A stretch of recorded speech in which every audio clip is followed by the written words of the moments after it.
come and to speak here at Bald and Beautiful. So I hope that all of you vendors that you're doing a great job and that people are definitely patronizing you in order for you to make, in order for you to increase your vendorship.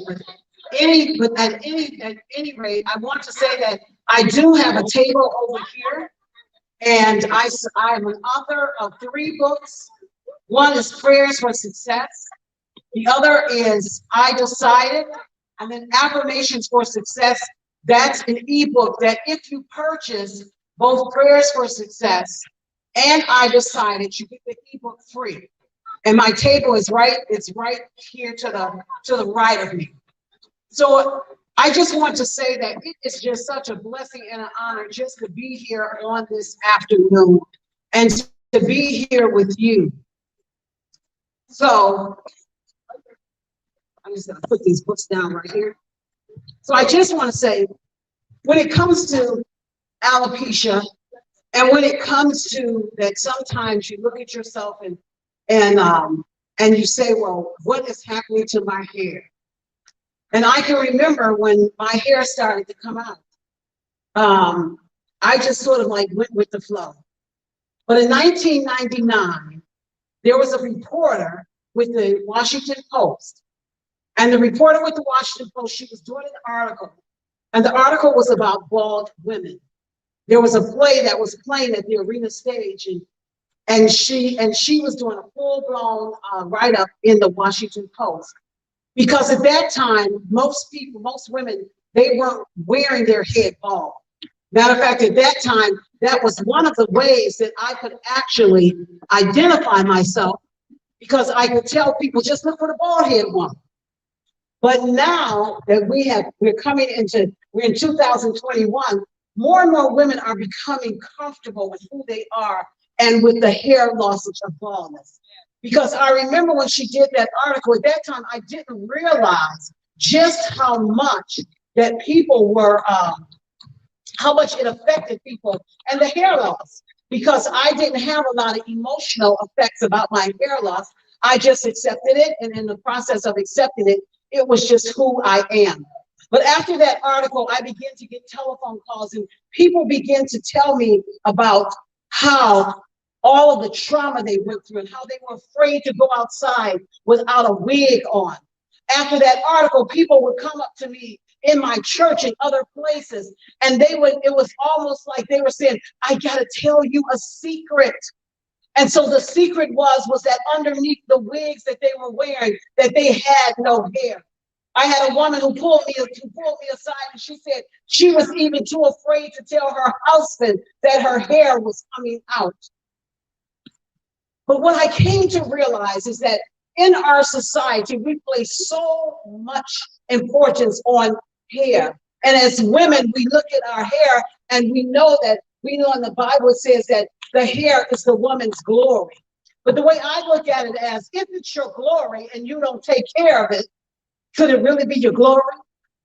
But since I'm bald head and I have a few strands of hair that grow every so often, not long, but I take care of my head, is it my glory? It's still my glory. Any way you look at it, it's still your glory. It is a crown that I wear, and I wear this crown with pride. Because what this crown became to me, it became a way that I could minister to other people, and I can bolster other people and let them know it doesn't matter what you look like. I am a bald head, cross-eyed woman. That's who I am. People look at me and I think they Stevie Wonder, because they trying to figure out who I'm looking at. They head like this. I'm like, what they doing? And they're trying to figure out, well, who's she looking at? And they're the only person standing there. But let me tell you this. But then when young people come to me and they have self-esteem issues, and I can talk to them and I can relate to them, and they can understand that she's not perfect, but yet she is. And then they can begin to realize I'm not perfect, but yet I am.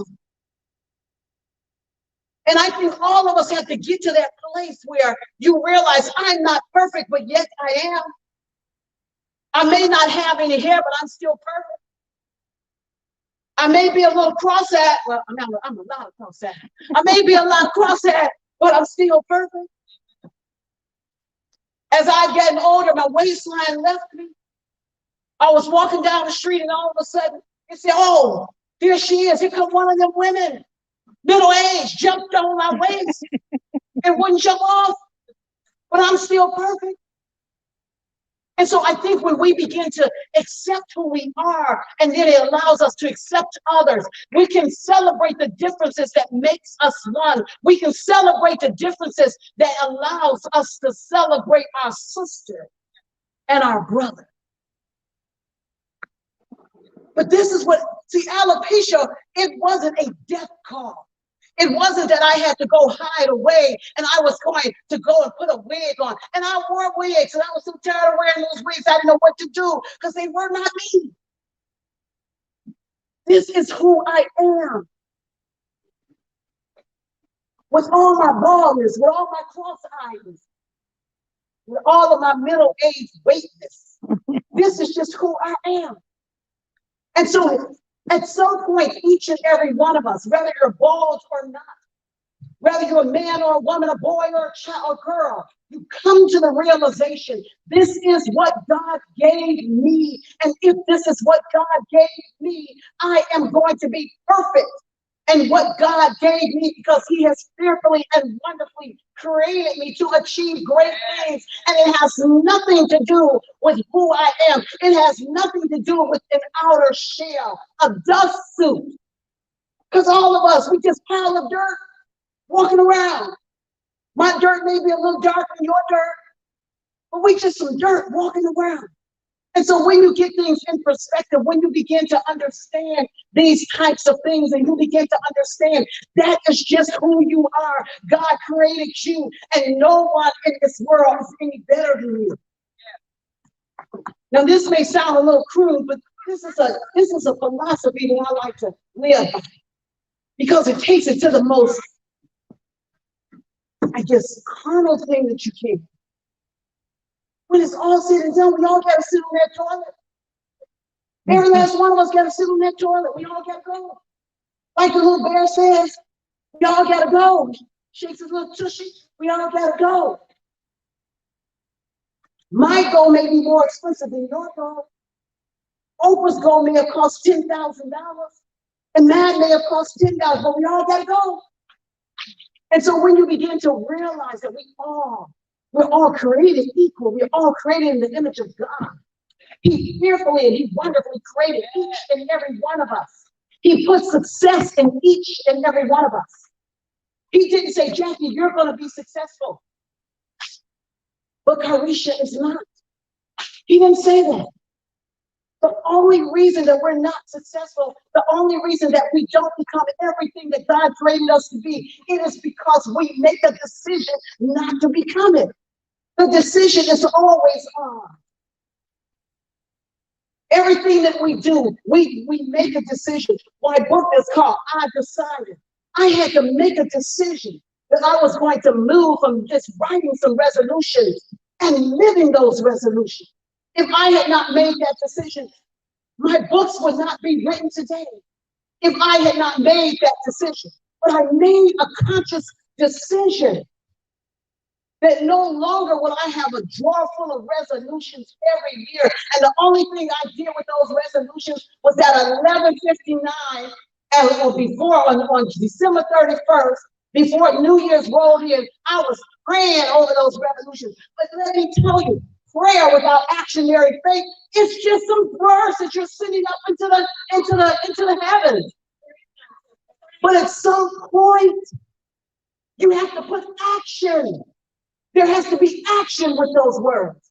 At some point, you stop making excuses like I did. I said, I decided. You know what I decided stands for? Decided is for diligence and excellence and confidence and integrity and discipline and enthusiasm and dedication. I knew I needed diligence. I knew I needed to do something every single day for me to be successful. I knew I had to take on a spirit of excellence, that what I did, I wanted to look like a big girl. I wanted to look like my company. I wanted my book to look like it was a John Maxwell book. I wanted my book to look like one of those high profile authors that we know. I wanted when people looked in my book, they said, oh, this is somebody, I need to buy that book.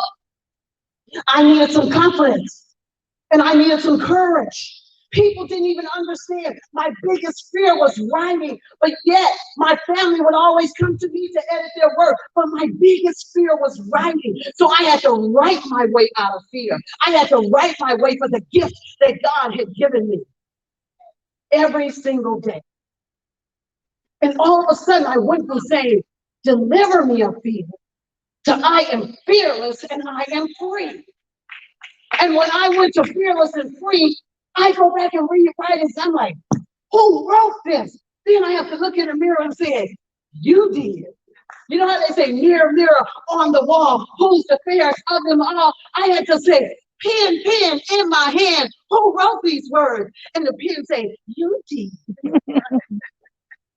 And so I can get excited because I know God has answered my prayer. When I hear people that read prayers for success, and we open it up on their birthday, and it meets them where they are, and it encourages them. So I know then that God had anointed my hands to write the words that He spoke to me, but that people would know that He was speaking right to them. I was just talking over there. I was at Geneva's table, and I was talking to two of the young women, and she had bought the books for them. And one of them was saying how every day I open that book, it's like, how does she know me? She probably looked around me, is the author here? I'm not there, but God is there. And so God knew what you needed at that right time. So I got my confidence, but I needed some integrity. I needed to know that I walked in the integrity of God, and I had to let people know my yay had to be yay and my nay had to be nay, and I had to be a woman of my word. And the only way that I could be a woman of my word is that I have to be a woman of my word to myself. If I couldn't be a woman of my word to myself, how in the world could I be a woman of my word to anyone else? So I had to walk out decided. I knew I had to be disciplined. I had to exercise some self-control. I'm still trying to exercise that to get this little waist off, you know? So I'm gonna be contacting Geneva so she can help me with that. But I had to exercise self-control. Oftentimes, what happens to us is that we don't want to exercise self-control. We don't want to exercise self-control in our spending. We don't want to exercise self-control in our eating. But we don't want to exercise self-control. Because there's something wrong with that. We live in a society where it says, if you like it, you should do it. If you want it, you should have it. And so we do it. And then we go to the doctor, and the doctor says, you get diabetes, you get high blood pressure, and we go through all these litany of things, and then we say, oh, pray for me, pray for me. Well, why didn't you ask us before? Pray for me that I will respect health as much as I respect healing. Pray for me that I will learn to eat right. Pray for me that I will exercise. Pray for me that I will take care of the simple. So when I go to the doctor, they don't say you got high blood pressure and you got diabetes. When if COVID hits me, I can know that I can battle it. Pray for me before the diseases hit me. Pray for me before my weight gets out of control. Pray for me.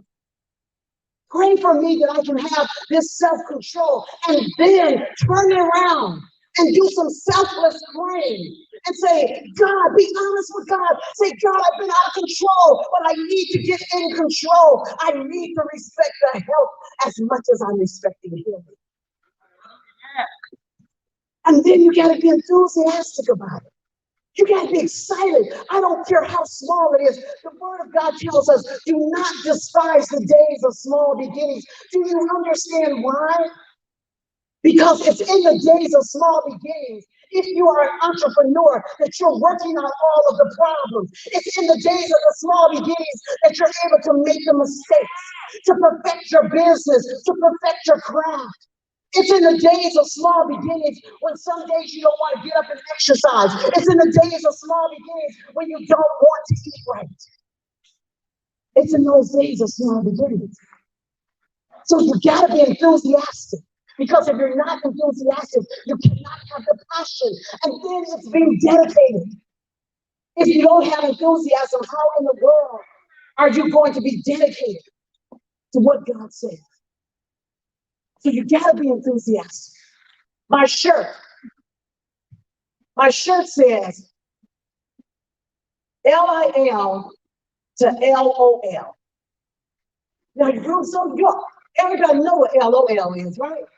What is LOL? Laugh out loud. Well, who knows what LIL is? Little. LIL is laugh in loud till you can laugh out loud. And sometimes you have to laugh in loud until you can have that laughter that comes out of you. My mother used to say that when people would tell her a joke, and it was funny, she wouldn't laugh at the joke. She wouldn't give them that privilege of her laughing at their joke. So she would hold the joke inside of her. And then when someone told her a joke that wasn't funny, she remembered that joke and she'd laugh and laugh and laugh and laugh. So she would laugh and laugh until she laughed out loud. And some of you need to go back to those memories that it caused you to laugh in loud. And you can laugh out loud because laughter does good like a medicine. And then it'll cause you to operate with your passion, and it'll cause you to be dedicated to the assignment that God has given you. Because you're going to be enthusiastic. You're going to be enthusiastic when you got the money and when you don't have the money. You're going to be enthusiastic when people support you and when they don't. You're going to be enthusiastic when you're tired and when you're not. Because you have that enthusiasm that's going to propel you to be dedicated to the assignment. So you're going to do it regardless of what's going on in your life. You are going to do it. Because you begin to love who you are and you begin to love who God created you to be. And you begin to realize that each and every person in this earth, we have purpose. There's purpose inside of us.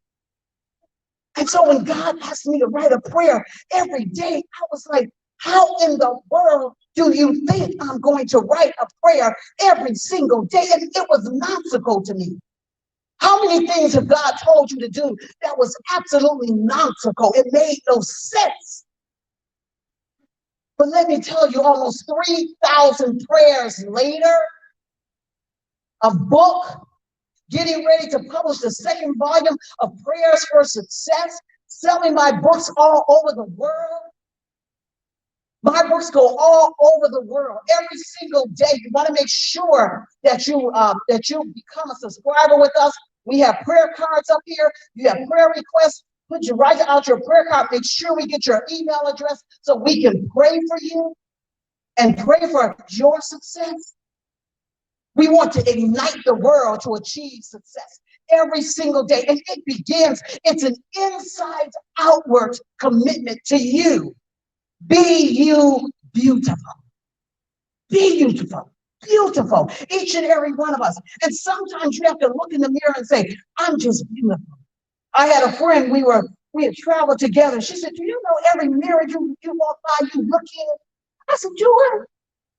And I remember when I was a young girl and I liked looking in the mirror. And when people would tell me that I wasn't cute, I just thought they had to be crazy. Because every time I looked in that mirror, a little cute girl looked back at me. So if they were my age, I thought they were jealous. If they were older people, I just thought they was just playing with me because they didn't really understand that I was cute. And I knew I was cute. But it's something that you have to feel inside of yourself. And it has nothing to do with whether your hair is hanging down to the floor or you bald like me. Your beauty is an inside out situation. That's where your beauty is. It's inside of you. It's when you accept the fact that no matter what, I am beautiful. And when you begin to accept that fact, you can walk in destiny and you can walk in purpose and you can be like I did. I decided I was going to be a success. I decided that I was going to be an author. I decided that I was going to be an entrepreneur. I made a decision, and the decision began with me saying, I am no longer going to be afraid, because I know that in the process of me being liberated and emancipated, I can be fearless and I can be free and I can soar. I can soar. I can soar over and above every restriction that this world tries to place on me. And I believe that's what this whole conference is about. I believe that when God placed it in Carisha's belly, it was because she wanted bald women to understand the beauty of who they are and the beauty that they walk in. And not just bald women. She wanted all people. Woman and man, boy and girl, black and white. It didn't matter, old and young. It doesn't matter about your social economic status. All that matters is you. All that matters is you. And you making a decision. I am going to be beautiful. Beautiful. Regardless of what others say. Regardless if I'm a cross-eyed, bald-headed woman.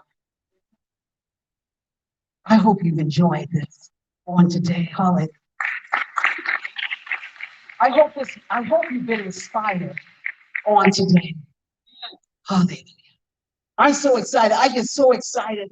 I get so excited about encouraging people to become all God envisioned so they can experience what he saw: spiritual abundance, wholeness, and wealth. So make sure you get to our website. You can purchase our books today. I'm here. I will be here to sign your books as well. And you can purchase them today. Now, I want to ask a question. I'm going to give a book away. But I want to ask, whose birthday is today?